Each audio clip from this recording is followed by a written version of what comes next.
ولسی جرګې د 90م کال بودیجې د قطعي په تړاو د مالیې وزارت سرپرست او د پلټنې عالي ادارې مشر وربللي وو، خو هغوی حاضر نشول او موضوع بلې غونډې ته پاتې شوه.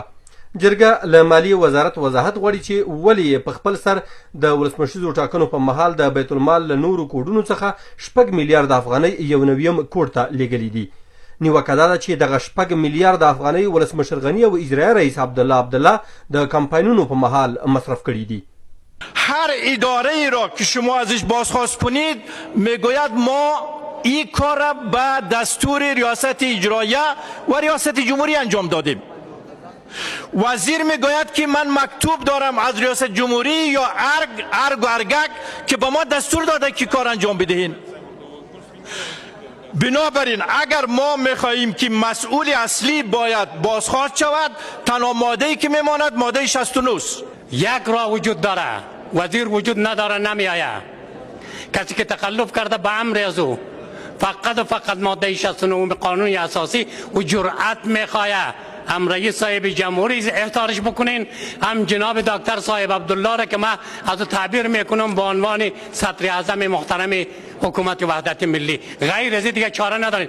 مالیې وزارت او د پلټنې عالي ادارې خپل نور استازي د استجواب لپاره جرګې ته رالیږلي وو، خو د وکیلانو لخوا رد شول او د سرپرست وزیر او د پلټنې عالي ادارې د رئیس د حاضرېدو غوښتنه یې وکړه.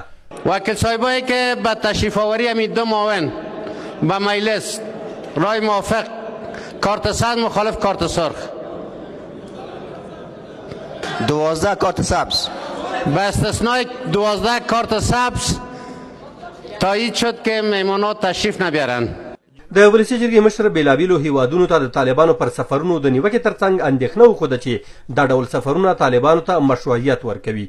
رحماني د جرګې د نړیوالو اړیکو کمیسیون ته دنده وسپارله چې په دې تړاو د بهرنیو چارو وزارت سره خبرې وکړي.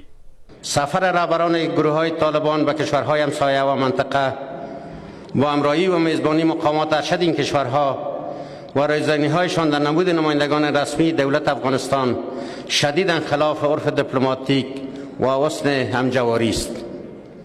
وکیلان د بیت المال د حیف ملکیدو په اړه اندېښنه لري او سپارښتنه وکړه چې د بودیجې د قطعي په تړاو د بشپړ راپور امریکا، اروپایي ټولنې، ملګرو ملتونو او نورو مرستندویه ادارو ته هم وسپارل شي.